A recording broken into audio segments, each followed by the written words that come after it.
Well, many of us turn to social media for updates from our friends or family, and in our scrolling, we often come across posts by the social media influencer. These are people who are paid to promote products on their feed. Well, there is a new trend in marketing, and robots could soon be taking over that influencer job. Here to explain is marketing expert Ron Tite. Welcome to the show. Thank you for having me. All right, first of all, what would or what does a robot influencer look like? Well, I think it can look like a million different things, but there is one that's getting a lot of attention called Lil Miquela, or Miquela Sousa is her quote-unquote real name. Okay. You know, she's 19. That's what she looks like right here. Right? Okay. She's 19. She lives in LA. She goes to museums and gallery openings. She's really into fashion, like most 19-year-olds. And you can see she puts herself into real situations. Her likes are in the tens of thousands, so she obviously has a following. Yeah, she has 900,000 Instagram followers right now. But she's fake. She's completely fake. She's a computer-generated 3D model. People could argue that, yes, okay, she's fake. But a lot of what's on Instagram and other social media things are fake versions of real people. Totally. And she said that in interviews. She has said, look, you know, yes, I'm a 3D model, but who doesn't edit their photos? Is it right? We're all kind of a 3D model version of the real people we are on social media. She just pushes it to the limits. There are a few pros and cons. From the brand side, of course, a pro to having an avatar, be it social media influencers, you can control what they say. Yep. You're maybe not going to get yourself into so much trouble. Yep. You can control their credibility. Totally, yeah. I mean, you know, the one thing that influencers do really well for us is that they can save us time.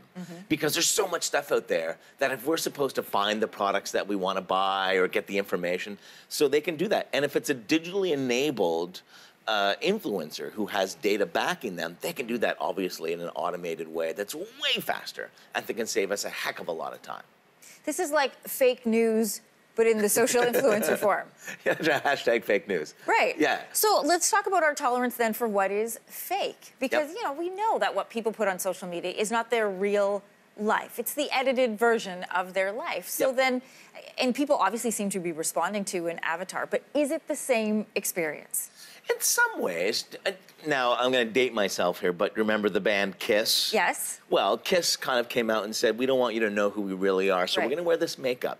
And for years, all of us were like, what do they really look like in real life? Right. This is kind of the same thing. So people are interested to see who's behind Lil Miquela. In this case, they're really interested because... Is it a person or is it a brand behind Lil Miquela? There are different conspiracy theories, but most people think it's an artist who is using this as an art project. That you know, that instead of her representing the real person, it's art. It's a completely fictional character who happens to live in this space. That's what gets really interesting because we've never had this before. And what does a fictional person do there?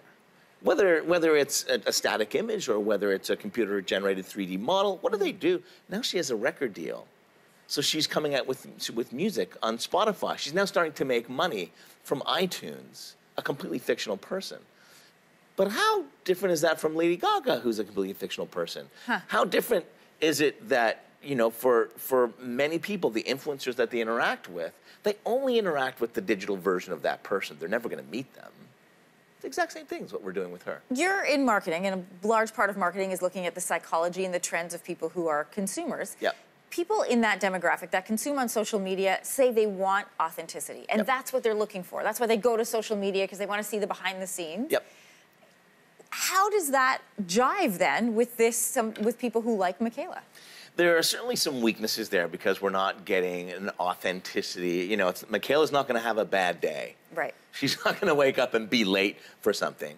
So they are lacking. But you could create that. I mean, if you're creating an avatar, you could create her having a bad day. You could totally create it. You could totally create it. But I think where people try to go with the robot version is this perfect world. And what ends up happening is we end up losing the discovery that comes along with being imperfect. So on one hand, yeah, that is a weakness of this. On the other hand, you know, when you're an avatar, you can't be bought. To a certain extent. You don't have biases. If you're data-filled, you're very objective. And so you can have a little bit more credibility in this space. There's no questions on what's driving. Then what does this do to people like Kendall Jenner? or Kylie Jenner or any of the Kardashians?